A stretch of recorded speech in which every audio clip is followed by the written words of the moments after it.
महाराष्ट्राचे आराध्य दैवत छत्रपती शिवाजी महाराज,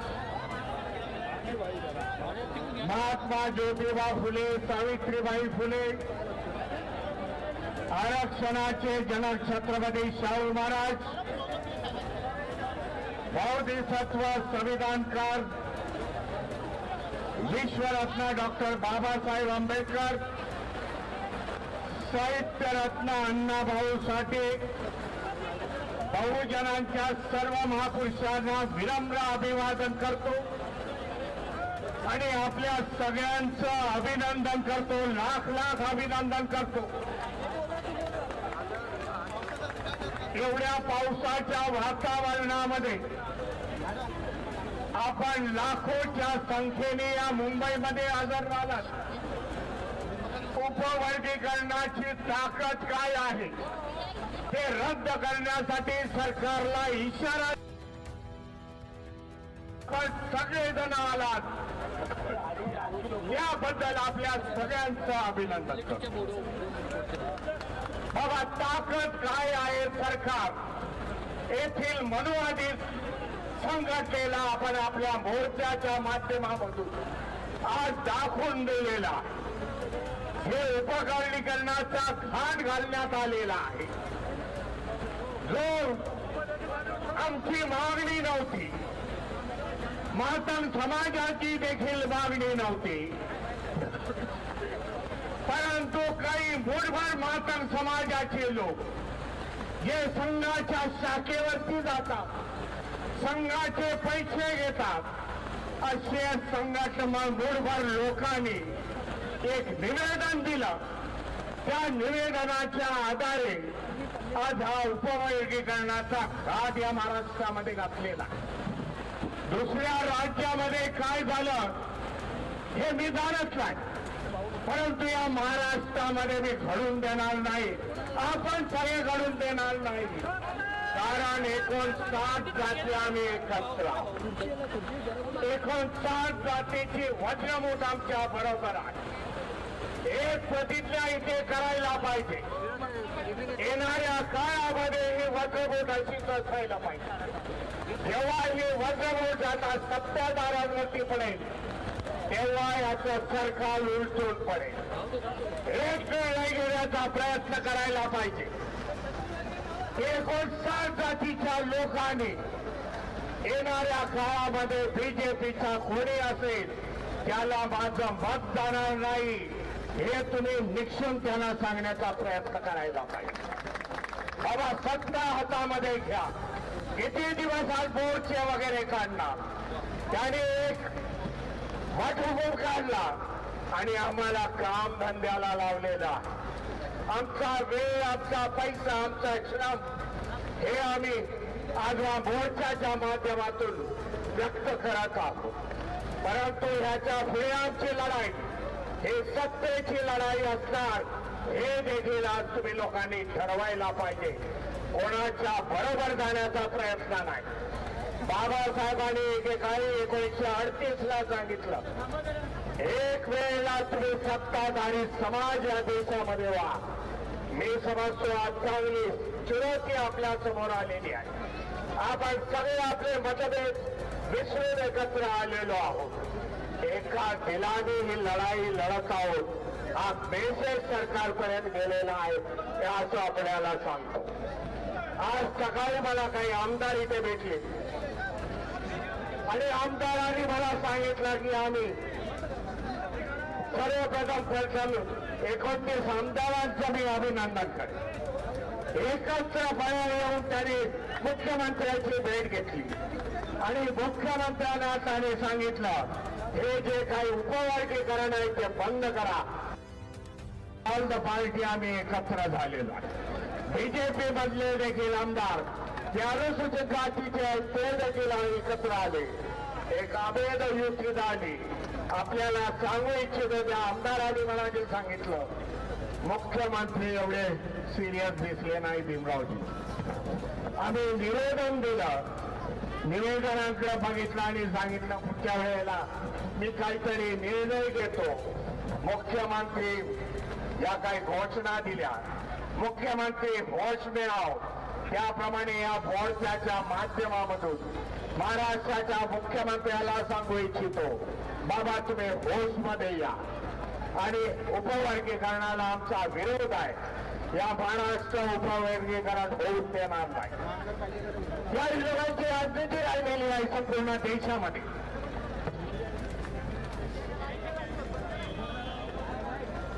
2014 मध्ये जेव्हा ते बसले सत्तेवरती, जेव्हा केंद्रामध्ये बसले, जेव्हा राज्यामध्ये बसले, तेव्हा आठवत असेल हिंदू मुस्लिमांचा वाद लावला त्यांनी. हिंदू मुस्लिमांच्या वादात सत्ता हस्तगत केली. मायनॉरिटीजना टार्गेट केल्याच्या मुस्लिम आपले बांधवा. आज अनेक मुस्लिमांच्या संघटनेने आज आपल्याला सपोर्ट दिलेला आणि हिंदू मुस्लिमापासून सुरुवात केली. महाराष्ट्रामध्ये एका बाजूला ओबीसी, दुसऱ्या बाजूला मराठा समाज यांच्यामध्ये वाद लावला. आज गावागावामध्ये गेला तर काया, गावागावामध्ये एक दुसऱ्याला एकाच्या अँगलने बघितलं जातं, विषमतेने बघितलं जातं. एका बाजूला मराठा आहे, दुसऱ्या बाजूला ओबीसी आहे. पाणी उघडा.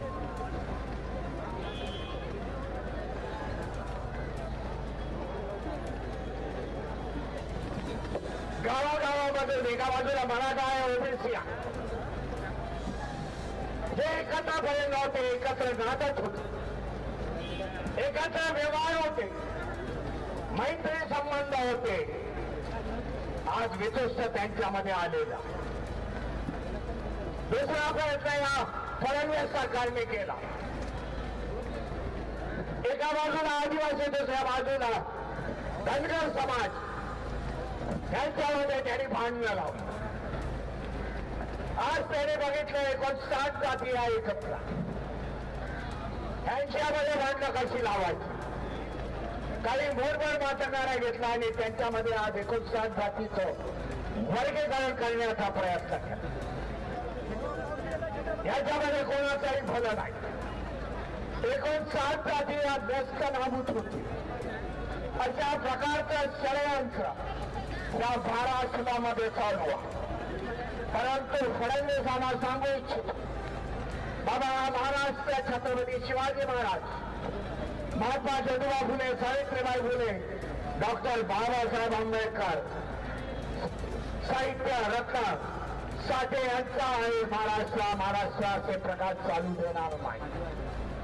त्याप्रमाणे लढू आणि त्याच्यातून आपण विजय होऊ हे सांगण्याचा प्रयत्न. आम्ही माचल समाजाच्या विरुद्ध नाही. हे माझं पहिलं वाक्य आहे. पहिल्यापासून माचल समाज आमचे बंधू आहे, बहिणी आहेत. अनेक मातंगा सुशिक्षित झालेले आहेत, त्याला कुठल्या मार्गाने जावं हे त्यांना कळत आहे. परंतु ज्या काही संघटना पैसे पुरवतात, हिंदुत्ववादी संघटना, IT सेक्शन त्यांचे चालवत आहेत, त्यांच्या माध्यमातून महाराष्ट्रामध्ये त्यांनी तेढ वातावरण निर्माण केलेलं आहे. वातावरण कसंही होईल, मातंगाने आम्हाला कितीही बोलू, परंतु संवादाच्या वाचा आम्ही बंद केलेला नाही हे देखील मी त्यांना सांगू इच्छितो.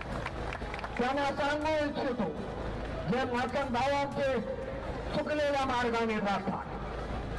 आज महापुरुषाच्या यादीमध्ये साहित्य रत्न अण्णाभाऊ साठेंचा तसबीर आम्ही लागतो. छत्रपती शिवाजी महाराज आहेत, बाबासाहेब आहेत, फुले आहे, रविदासजी आहे, त्याचबरोबर आम्ही अण्णाभाऊ साठेंची तसबीर लावतो. कुठल्याही स्टेजवरती जाऊन बघा. परंतु आपल्याला एक आव्हान करतो, त्यांच्यामुळे आज आपली माथी भडकलेली आहे. ज्यांच्या विचारावरती आज चालण्याचा तुम्ही योग केलेला आहे, त्या सावरकरांबरोबर, सावरकरांच्या टिळकांच्या तसबिरी बरोबर, आगरकरांच्या तसबिरी बरोबर साहित्य रत्न अण्णाभाऊ साठेची तसबीर लावतायत काय हे मला दाखवून द्या. मग तुम्ही कोणाच्या बाजूने आहात, कोणाच्या बाजूने आहात हे दिसून येईल म्हणून आपल्याला सांगतो। जी काय आज सरकार इथे उभी राहिलेली आहे या सरकारला मी चुनौती देतो। येणाऱ्या काळामध्ये उत्तर प्रदेशच्या निवडणुका, महाराष्ट्रामध्ये निवडणुका घ्यायच्या असतील, ईव्हीएमचा कवच कुंडल बाजूला टाका, आमने सामने रस्त्यावरच्या 59 जातीची वोट किती आहे हे आपल्याला दाखवण्याचा आपल्याला सांगू इच्छितो। म्हणून आज एवढ्या मोठ्या पावसाळी वातावरणामध्ये आपण एवढ्या मोठ्या संख्येने आला, आपले आमदार सभागृहाच्या आतमध्ये लढाई करत आहोत। त्यानंतर आपण रस्त्यावरची लढाई आज आपण लढत आहोत। बाबा आमचा आज इतिहास आमचा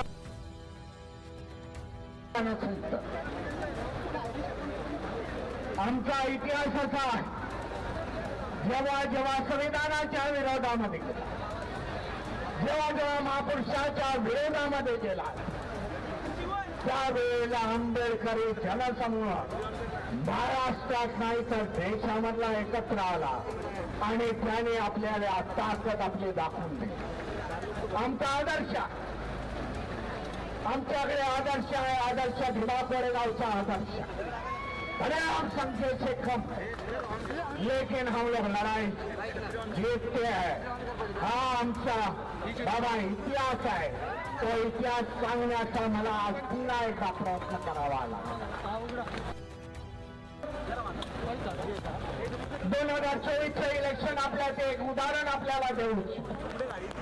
2024ला जेव्हा पार्लमेंटचं इलेक्शन, पार्लमेंटच्या इलेक्शनच्या पूर्वी त्यांच्या member of the parliament BJP सरकार ते सांगत होते, हम 400 के पार आएंगे तो संविधान बदल देंगे, ह्या त्यांच्या घोषणा।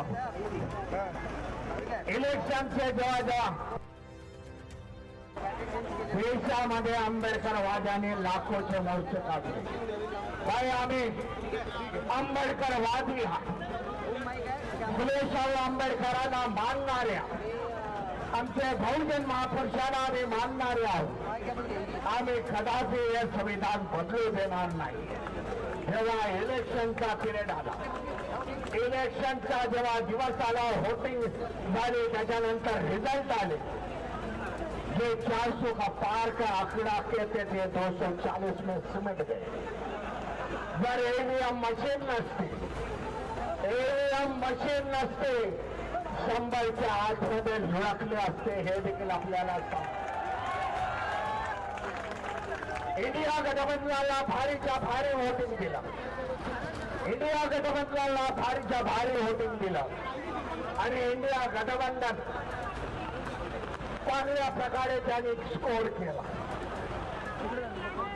आज तेच आपल्याला हिस्ट्री, तोच इतिहास आपल्याला रिपीट करण्याचा प्रयत्न करावा लागेल।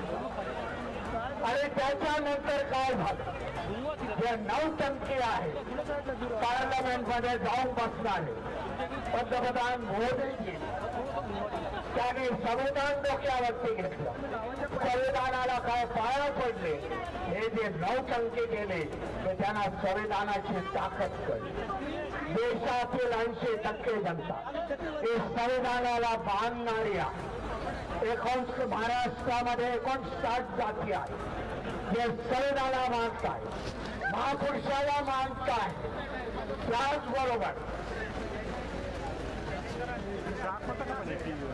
59 जाती आहेत त्या संविधानाला मानताय, महापुरुषाला मानताय। आज मुस्लिम समाज आपल्या बरोबर,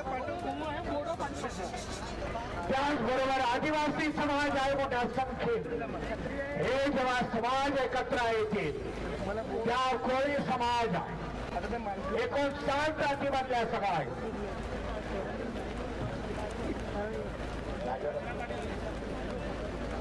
हे जेव्हा सगळे एकत्र येतील तेव्हा इथे राजकीय परिवर्तन झाल्याशिवाय राहणार नाही।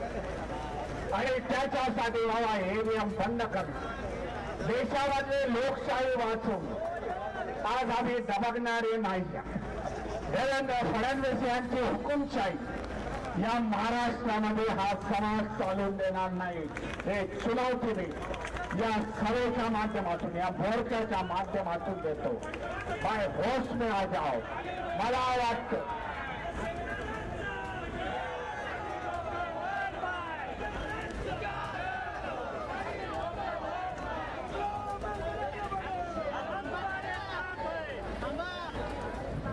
माझ्या आधीच्या घोषणा दिल्या. भाई देवेंद्र होश पे आ जाओ. आज आपल्याला सांगू इच्छितो देवेंद्र आज होश मध्ये येतील तर रात्रीचं झोपू शकणार नाही.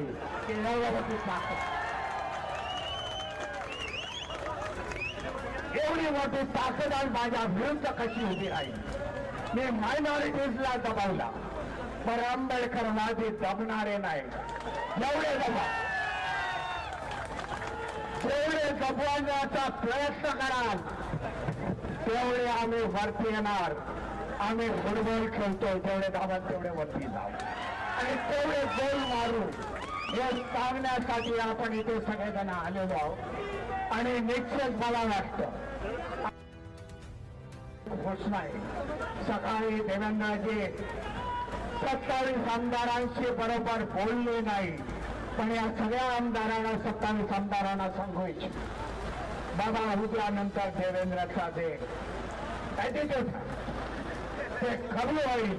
आपल्याशी संवाद साधतील हे आपल्याला सांगू इच्छितो.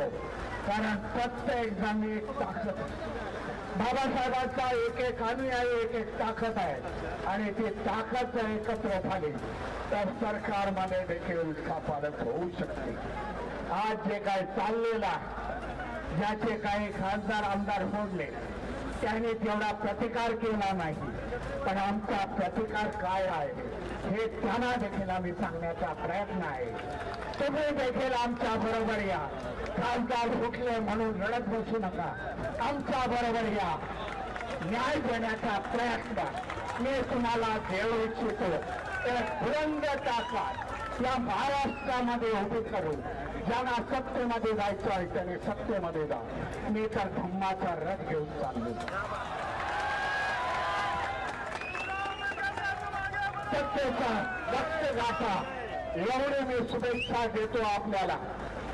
आणि जनगणनेचा देखील मुद्दा आणि जनगणनेच्या माध्यमामधून जे 27 होणार आहे त्याच्यामध्ये जनगणना दाखवा बाबा. बौद्ध असतील, चर्मकार समाज असतील, कक्कया समाज असेल, वाल्मिकी समाज असेल, कोळी समाज असेल त्यांनी आपली जनगणना दाखवा. आज महाराष्ट्रामध्ये आपल्याला 13% मिळतात. 13% आपली तेवढी संख्या त्याच्यापेक्षा जास्त आहे.